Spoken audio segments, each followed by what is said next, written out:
the Grey Hat Beard podcast.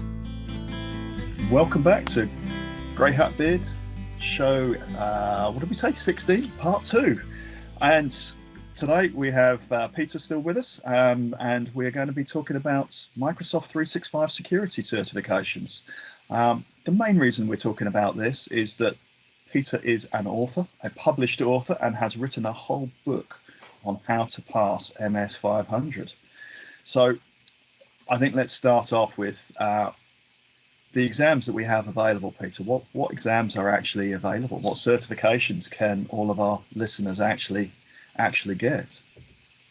Okay, so in the tail end of 2018, Microsoft changed things up with exams and released the new role-based examinations that we're now all getting used to. And if you look on LinkedIn, you're seeing everyone sharing their fancy new badges, or not so new anymore because we're all used to seeing those new style now. And those have replaced the older sort of traditional style MCSA and MCSE badges that that were about previously. So I think this was a really positive step by Microsoft to sort of drill down and make things more role-based and more specialized, because it gives everybody a chance to shine in their own area of expertise. So now it's funny because my own journey on this, I'm the least likely person really to pass exams. My experience, my life history as an academic person is non-existent. I got one GCSE at school, and that's it. I hated everything academic, and I didn't think I could pass a Microsoft exam. I'd always sort of thought it was something beyond me, and thought, no, they're too hard. I can do the job, but I had it in my head that Microsoft was setting out to trick me, basically, and make it as hard as possible to pass these exams. That was my mindset. And then I changed teams. I went into a new team at work, and my practice lead said to me, it's a very obvious sort of gap in your CV, Pete, that you don't have any Microsoft certifications. And I was like, oh, here we go. I really don't want to do this. But I said to him, yeah, okay, I'll try one of these new role-based exams, and the obvious track for me would be the MS 100, the 101, and the 500, which combined, if you get all those 3 exams, you achieve this is a mouthful, a Microsoft 365 Certified Enterprise Administrator Expert certification. Yep. You also, from getting the MS 500 exam alone, get the Microsoft 365 Certified Security Administrator Associate, not expert. They're so hard to remember those. But 2-star associate, 3-star expert is correct. Correct. Yeah. That's it exactly. So yeah, I thought, oh, okay, I'll give this a go, and I started out with the 100. And what I found was I was talking a bit about before we went on air, how everyone's got their own different ways of studying and preparing for exams. Well, what I found worked well for me is that I'm a bit of a crammer, and I set aside some time, a whole week, to prepare for it and just immersed myself in the study materials for MS 100, of which there, at the time, I don't know if they're still available because things changed so much. There was a Microsoft sort of course that you could go into on the OpenEDX platform. And that was surprisingly good, actually. The content on there was really good, and you learned a lot from it. The other thing I did was out of my own pocket, I bought the Measure of practice tests as well, which I think were really, really useful in terms of giving you an idea of what to expect in the exam. So, and then I went and did the exam, and to my surprise, my complete astonishment, because in my head I'd already failed, I passed it, and I'm not going to lie, I'm an emotional sort of guy. I actually shed a tear. I was that emotional about it. I was like, I passed this exam. It's amazing. And then that was kind of an epiphany for me. Something inside me sort of clicked, and I went almost, and I'm a sort of an all or nothing sort of person. I went mad with it. I just started sitting exams, and I think I sat and passed 7 in the space of 7 months, which is Wow. insane. Sounds like a colleague, Lee, made at CPS, who literally every day he was like, I've passed another exam, I've passed another exam. Absolutely. So I definitely know people. There's a few people out there. Gregor suited as well as your MVP. Gregor, he is. I think he even posted this morning about, oh look, I've passed all these certs. Yeah. So I kind of work in this area a little bit, but I've passed all these certs as well. It's mad, yeah. It can be very addictive. I think what you just said there about, you know, going through the exam and getting to the end and you're thinking, oh well, I just get to the end and get it over and done with because I've probably failed anyways. I think like that on every exam. I could never judge whether I'm like, yeah, I've you know, nailed it or whatever. But yeah, when you get to that end bit and it's just you've passed. And I think they should put some fanfare in those exams sometimes. It's very much like you just click a button and you don't know what's coming next. It's, oh, right, you passed. Oh, great. Exactly. I think that's absolutely it, isn't it? It is addictive because some of them are quite hard work. And some of them you've got to actually, you know, you put in a lot of effort. I know the MS 500 one, that's really broad. It's really, one. It's got, and I looked at it because certainly for us at CPS, because we're a gold partner, we need the certifications to get the competencies. And I think you do at SoftCAD as well. You'll have a number of people that have those certifications, and that allows you to be recognized by Microsoft. And they keep changing them, and they keep saying, well, here's a new badge that you can get as an organization, but you need to get, you know, 5 people with this exam, 4 people with that exam, and therefore, you know, it's parts. You've got to do it as part of your job, working for an organization. Exactly. Part of it is the personal gain of understanding new content, and then part of it is the ability to put it out on Twitter and LinkedIn and go, hey, I've got another badge. Yeah, it's a thing, isn't it? Everyone loves showing the badges. Yeah, but there's so many different paths that you can go through as well to get those certifications, and the way you study for them is, you know, there's so many different ways. There's the Microsoft Docs have the learning paths on them. There's, as you say, the EDX stuff. There are taught courses. There are books. There are videos. So many ways to learn. And when it comes down to it, all of us are different how we learn, aren't we?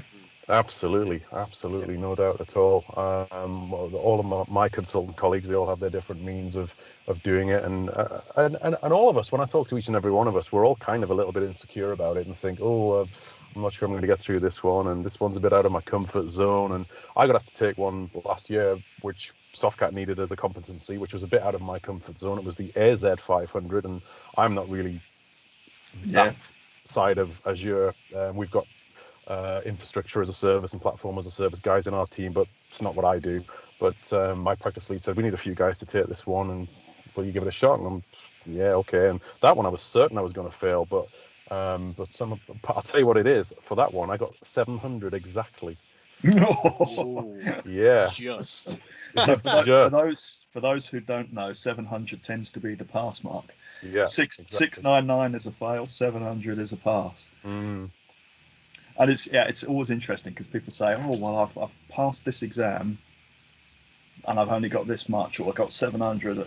It's kind of, well, it's binary. You either pass or fail. Yeah, it's as simple as that. 700 is as good as getting 1,000. Yeah, it's a pass. You're never going to get the same questions. The questions are weighted completely differently as well. So if someone gets 10 over or whatever, it could be that they've just got a heavier weighted question than you. The score is, I very much look at as it's kind of irrelevant. Like you say, it's either you've passed or you haven't.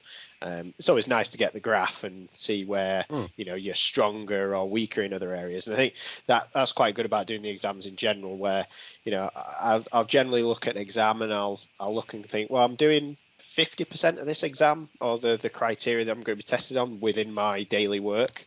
The rest of it are things that I just probably would never have even looked at. But now actually, I'm broadening my knowledge of looking at these other things to pass the exam. So I recently passed the Azure Developer Associate, and I've been working in Azure Functions, Launch Caps, all that kind of stuff. But you're being asked questions on Kubernetes and containers and things like that, which is, as a developer in Azure, you need to know about. So it's good that it gives you that then opportunity to go, yeah, I've got something new to go and look at and learn a bit more, and then just broaden your understanding, which is one of the benefits, I think, of putting yourself through the pain of learning for these exams. I think it's interesting, certainly in the security and compliance space, because most of us don't get to do security and compliance every day. And I think, as you say there, Garry, you might be doing part of it, but you might not be doing all of it, and it's a good way to learn. I think, where we had the older Microsoft exams, the MCSE, the MCSA, I know there was a lot of criticism around those because they weren't real life. There always seemed to be the Microsoft view of the world, which I think with the new role-based exams is much, much more.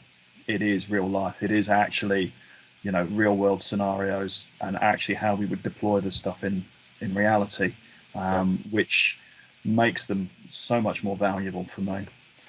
So what's in the MS 500 then, Peter? What's the breadth of that? Okay, so it covers a wide arena of topics, and Microsoft not too long ago recently changed the skills measured for this particular exam. Not dramatically, I'm pleased to say, because this change came out almost a week before my book was about to be published. So I was really panicking when that happened. When the book came out, and I actually hadn't realized this. Somebody on Twitter said to me, "Will your book cover the recent changes?" And I'm, what? And I just started going into panic. But I had a look through, and basically all that seems to not be included, and we're already planning to release the second edition way sooner than I ever thought we would, is Azure Sentinel, which is an example of, as you just said, it's not something I've ever really looked at. I've had a bit of a play with it, but I've not really touched it. But before we sort of go off on a tangent there, back to your question, is that it covers, it's split into a few sections. It's split into sections of implement and manage identity and access, and that covers about 30 to 35% of the exam, and that includes things like planning Azure AD authentication options, synchronization options, troubleshooting Azure AD, securing your identities with group memberships, password management, configuring and managing identity governance, all sorts of good stuff, implementing conditional access, role-based access control, privileged identity management, which I absolutely love. I think that is the security administrator's best friend to reduce down those number of privileged accounts that you've got in your M365 environments. Identity protection, another great thing to help implement user and risk policies and sign-in risk policies, alerting around that, all that good stuff. And then things like planning an Azure ATP solution. Now, this is another example of something that I'd never really done an awful lot with. I've done a lot with Office 365 ATP, and this is where Microsoft are very good at sort of confusing with labels, and they are so good at that.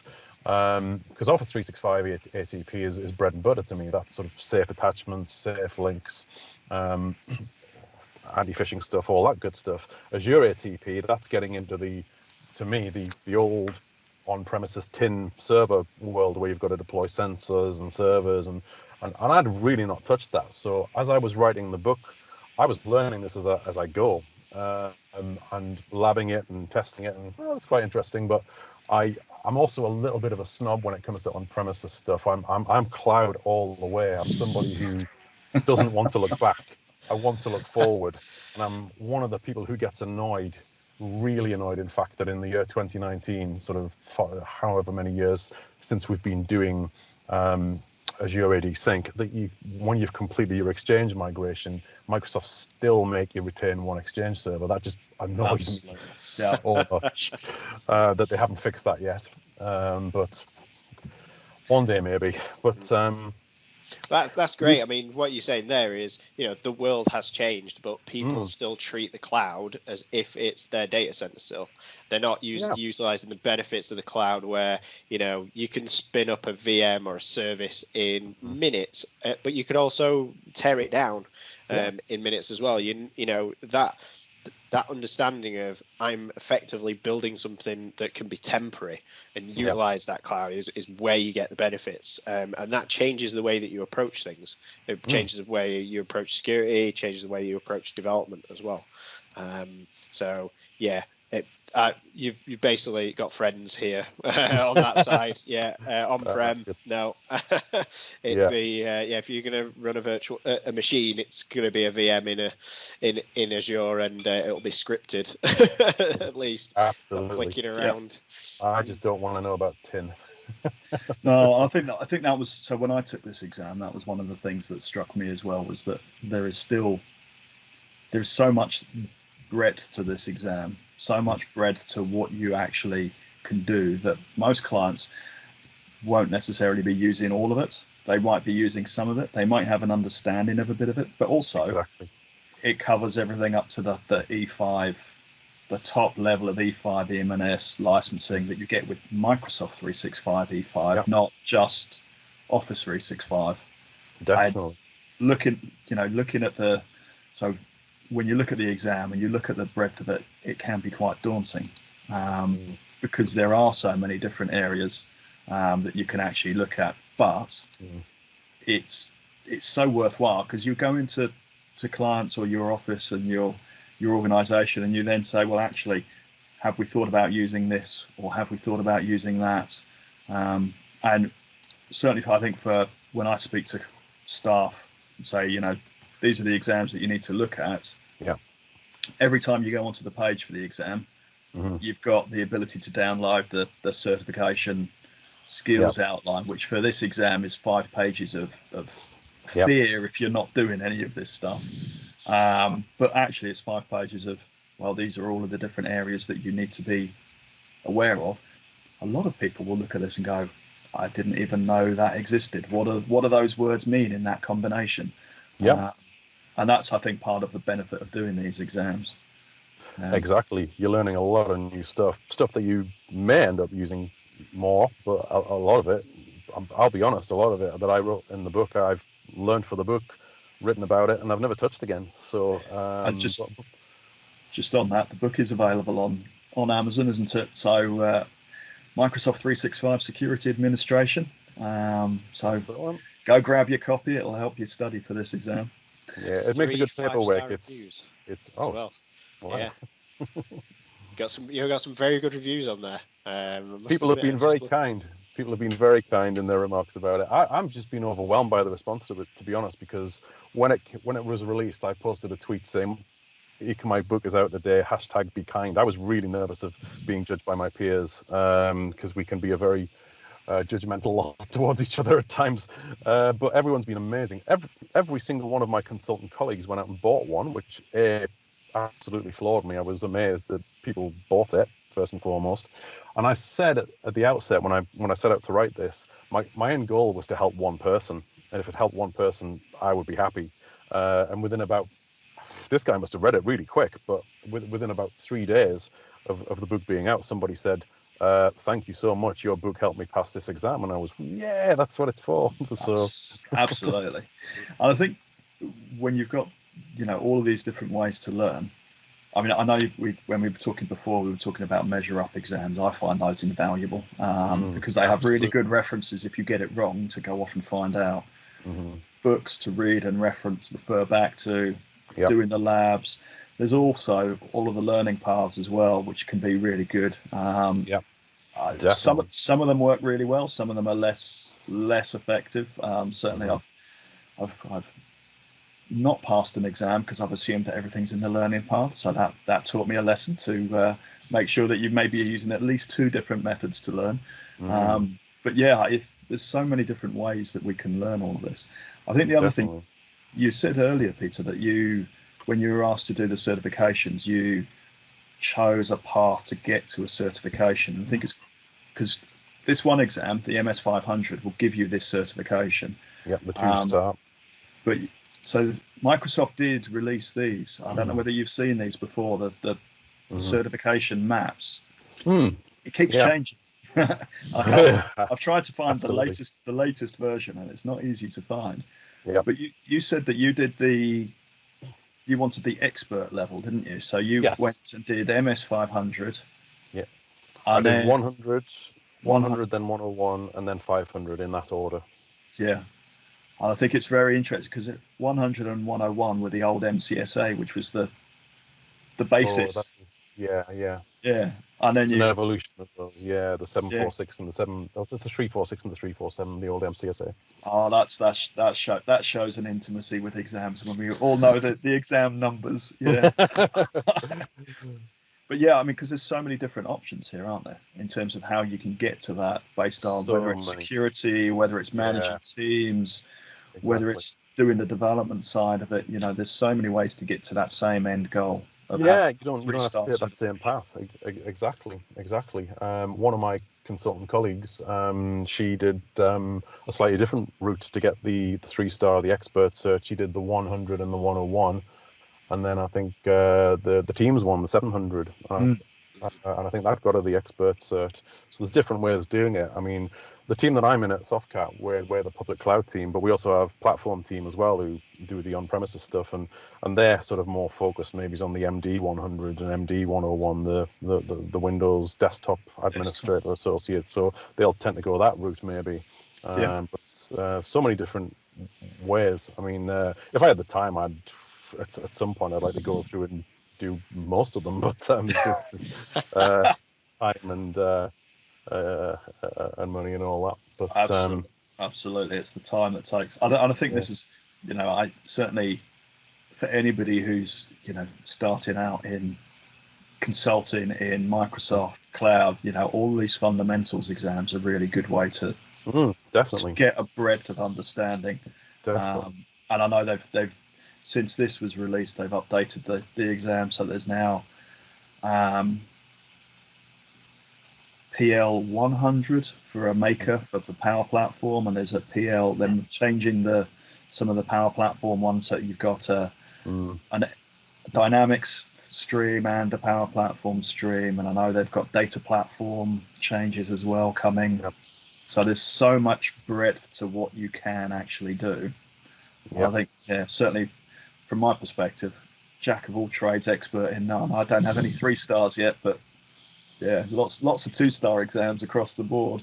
The next one I'm going to be taking a stab at actually is again a little bit out of my comfort zone, but it's a logical progression given my sort of interest in things SharePoint and collaboration. Is Power Platform is definitely something I want to get into, so I'm going to have a stab at the PL 900, the Power Platform fundamentals. So that's on my radar. And I think certainly at CPS we've got breadth in terms of all of these people across the board, but we get a lot who are kind of doing that cross training between the MS side of the exams and the PL side of exams as well. Definitely. And the most recent one I did was just a couple of weeks ago actually, and this was my first ever proctored exam, which I was very nervous about because I'd always done it at a test center, but it was the MS 700, the Teams Administrator Associate. So I was very happy to get through that one actually, because it's got elements of the unified comms and the telephony and the voice in there, which is not my bag at all. So I was surprised and delighted when I got through that. But I have heard that the unified comms sort of experts in our community are a little bit up in arms that there's only a single exam for Teams. So I've heard rumors that they might be splitting those into 2 at some point.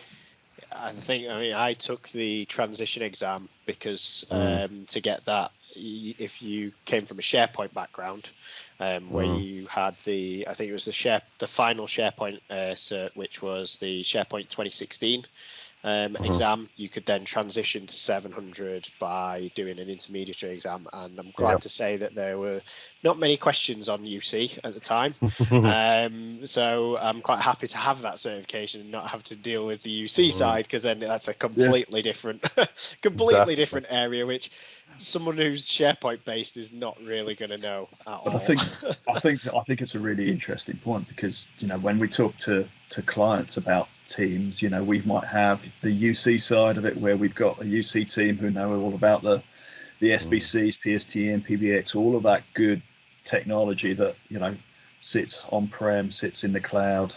And then we talk about the kind of the more SharePoint side of it, the content and the security and the compliance. And there's so many ways to get to teams. When we start to see Dataflex coming in, well, that'll be a Power Platform Teams combination. So they've got to introduce more exams around Teams, because they need to split it out to say, where is your expertise? Are you an admin? Are you a UC? Are you a collaboration around the content? Are you a developer? They're going to have to expand out, so that rather than MS, we're going to have MT. Surely it has to come, doesn't it? It's interesting though, isn't it? Because in development, you could do SharePoint Framework web part and put that in Teams. You could then go into Azure and be an Azure developer. It's the where does Teams actually sit within that? There's a little bit because of how do you deploy your app packages and stuff that we talked about in the news, but actually the core skills are different areas. SharePoint Framework developer, and you're on the SharePoint, you're on the MS600 for Microsoft 365 development, or AZ200 for Azure developer. Those are the core things that you need to understand before then you get to that Teams bit. So I think this is just the way Teams is the interface almost, isn't it? It's the bit where everything goes into. Yes, it looks like it's in Teams, but actually it's running in Azure. So yeah, it's there's a whole lot to get out there. I've got the AZ400 coming up for the DevOps engineer, so I'm looking forward to doing that one. It's actually one of the exams where I've actually felt like I really want to know this thing inside out, and I'm going to go for every single piece as really part of learning. So the DevOps kind of side of things is really interests me, because it's the the culmination of getting the best of the cloud, the way of working, and automation as well. Which is, all the benefits that you get from that. So I'm cool. Looking forward to doing that one.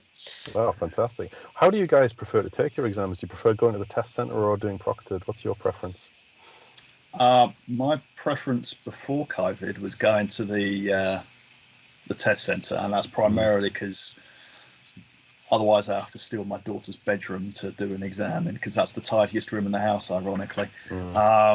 But yeah, I've done 3 or 4 of them either COVID that have been proctored. So long as I can negotiate with her and bribe her to steal her room, then that works okay, actually. Yeah, I've been doing the proctored exams as soon as they came available. As soon as they went, we're going online, I've been doing them online ever since. Cool. So that's a few years now, and I think it helps having a quite boring room, which I can easily ship stuff out of, so I can make it, very minimalist, should we say? Which obviously they encouraged. Post-it notes on the wall is not a good thing to have. So yeah, I've done it that way, and I've found that it's just the way I like to do it. But that also kind of culminated with the actual shutting down of some of the test centres as well. So a local one that I had in Sheffield that I could get to quite easily, that disappeared, and I think my nearest one was Oldham. It's getting in the car for an hour plus to drive to get there. It was just it's trying to do that during the day and then learn for it. It's not great. So it's worked out really well for me using the online exams. And once you've done it the first time and you've gone through kind of like checking ID and checking with the person who releases the exams, the very first time you do it, it's very, very strange. And I'll almost say, if you're doing your exam that way for the first time, don't be worried at all if you fail, because you're worrying about the exam, but you're worrying about the whole setup as well. And it's really easy to be completely thrown. And some people are better at dealing that than others. For some people, it will just completely throw them out. Get through it, and then the next time, that first 15 minutes, half an hour, what's coming. And it becomes much easier. You can then just focus, solely on the exam rather than the ceremonies of getting into the exam and worrying, am I getting in time? And, Am I going to miss it? All those kind of Yeah. things. So yeah. I would never have done a proctored, but I was obviously forced into it Yeah. due to the situation we're in. And I found it much better than I thought. I was dreading it. I found it much better than I thought it was going to be. The only the only place I fell down and I got told off by the person monitoring me was I found myself mumbling the questions out loud. So, and suddenly I get a chat pop up saying, please don't do that. I was like, oops, sorry. And then I really panicked because after that happened, once I closed the chat, the exam froze. I'm like, oh no. So I had to open the chat again. So I can't do anything. I can't go back or forward. And so I had to relaunch it twice, and eventually it came back. So it's really interesting that, because in my last exam I had the similar thing and I couldn't understand what was wrong, and it's because when I concentrate I do this, and because I had my hand over my face, they were like, no, you can't do that, because we don't know if you're mumbling anything, whether you know anything on the outside or anything like that. So they're quite on board, but it's a strange experience. It is. Yeah, there is actually someone watching you as you're doing this exam. Yeah, but one of the benefits is you can do it at all sorts of weird and wonderful times, because I did mine at, I think it was 5:30 a.m. in the morning before my kids were up, so I could guarantee that peace and quiet. Yeah, you see, that's where I can't steal my daughter's bedroom at that time in the morning too. Excellent. So I think we'll probably have to do this again and actually go into more detail around the security compliance stuff, because it feels like we've spoken a lot about exams and how we do exams and study. So sure, we'll be happy to. Yeah, we'll get that in. Maybe as we get closer to doing Teams Fest, and we can have a security and compliance special in preparation for that. Fantastic. But yeah, I think, Peter, thank you very much for joining us. It's been thank you for inviting me. It's been brilliant. Yeah, it's been a great chat. So I've been Hat. I've been Beard. Thank you very much. I've been honorary Grey, I guess. Honorary, absolutely. Excellent. Thank you all. Thanks all. Bye-bye. Thanks for listening to Grey Hat Beard Podcast. The song Drink Up My Mateys was brought to you by Black Bones under a non-commercial attribution license.